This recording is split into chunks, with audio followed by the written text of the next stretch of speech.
ఇప్పుడంతా ఏఐ యుగం, ఇకపై కూడా ఆ ఏఐ యుగమే. సో ఫ్యూచర్ ని నడిపించేది మొత్తం ఏఐ కాబట్టి ఎడ్యుకేషన్ లో మార్కుల కన్నా స్కిల్ చాలా ఇంపార్టెంట్. నైపుణ్యాలు లేకుండా మార్కులు 100కు 100 వచ్చినా ఫలితం ఉండదు. అంతేకాదు ఈ పోటీ ప్రపంచాన్ని తట్టుకుని నిలబడటం చాలా కష్టం. అందుకే సిబిఎస్ఈ ఓ నిర్ణయం తీసుకుంది. 3వ తరగతి నుంచే మార్కులు మొదలు పెట్టేందుకు సిద్ధమైంది. మరి సిబిఎస్ఈ తీసుకున్న నిర్ణయం ఏంటి? అది ఎలా ఉండబోతోంది? విద్యార్థులకు ప్లస్ అవుతుందా? వారి భవిష్యత్ ఎలా ఉండబోతోంది? ఈ పూర్తి డీటెయిల్స్ ఈ వీడియోలో చూద్దాం.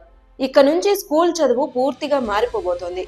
2027 నుంచి విద్యార్థుల చదువు విధానం, నేర్చుకునే విధానం, భవిష్యత్ కెరీర్ అన్ని కొత్తగా రూపుదిద్దుకోనున్నాయి. ముఖ్యంగా సిబిఎస్ఈ తీసుకొస్తున్న ఈ మార్పులు నేషనల్ ఎడ్యుకేషన్ పాలసీ 2020లో భాగంగా అమలవుతున్నాయి. ఇది కేవలం సిలబస్ మార్పు మాత్రమే కాదు, మొత్తం ఎడ్యుకేషన్ సిస్టంలోనే ఒక పెద్ద రెవల్యూషన్ అని చెప్పుకోవాలి. ఇందులో ప్రధానమైన విషయం ఏంటంటే 3వ తరగతి నుంచే పిల్లలకు ఏఐ, టెక్నాలజీ బేసిక్స్ నేర్పించనున్నారు. ఇప్పటి వరకు హయ్యర్ క్లాసుల్లో మాత్రమే టెక్నాలజీ గురించి చెప్పేవారు. కానీ ఇకపై చిన్న వయస్సులోనే పిల్లలు ఫ్యూచర్ స్కిల్స్ నేర్చుకునే అవకాశం దొరుకుతుంది. దీనివల్ల వారు పోటీ ప్రపంచం కోసం ముందుగానే రెడీ అవుతారు. ఇంకో అసలైన ముఖ్యమైన మార్పు ఏంటంటే వొకేషనల్ సబ్జెక్ట్స్ కి ప్రాధాన్యం పెరగడం.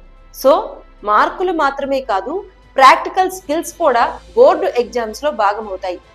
చదువు అంటే కేవలం బుక్స్ మాత్రమే కాదు, రియల్ లైఫ్ లో ఉపయోగపడే నైపుణ్యాలు కూడా నేర్పించడమే లక్ష్యమని సిబిఎస్ఈ చెబుతోంది. అలాగే మ్యాథ్స్, సైన్స్ సబ్జెక్టులో కూడా 2 లెవెల్స్ ప్రవేశపెడుతున్నారు. ప్రతి స్టూడెంట్ సామర్థ్యం ఒక్కలా ఉండదు కాబట్టి వాళ్లకు కంఫర్ట్ గా ఉన్న లెవెల్ ను ఎంపిక చేసుకునే ఫ్లెక్సిబిలిటీ ఇస్తున్నారు. ఇది స్టూడెంట్స్ పై ఒత్తిడిని తగ్గించడంలో సహాయపడుతుంది. ఇంగ్లీష్ లాంగ్వేజ్ విషయంలో కూడా పెద్ద మార్పు రానుంది.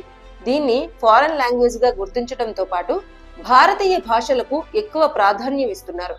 మొత్తం 22 ఇండియన్ లాంగ్వేజెస్ లో చదువుకునే అవకాశం ఇవ్వడం ద్వారా ప్రాంతీయ భాషలకు ప్రోత్సాహం కల్పించనున్నారు.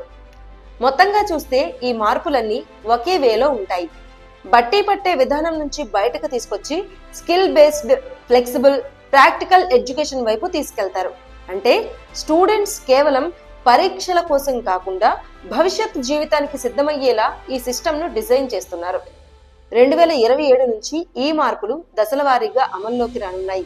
కాబట్టి ఇప్పటి నుంచే ఈ మార్పులను అర్థం చేసుకుని ప్రిపేర్ అయితే స్టూడెంట్స్ కి ఇది పెద్ద అడ్వాంటేజ్ అవుతుంది. మరి మీ అభిప్రాయం ఏంటి? కామెంట్స్ లో చెప్పండి.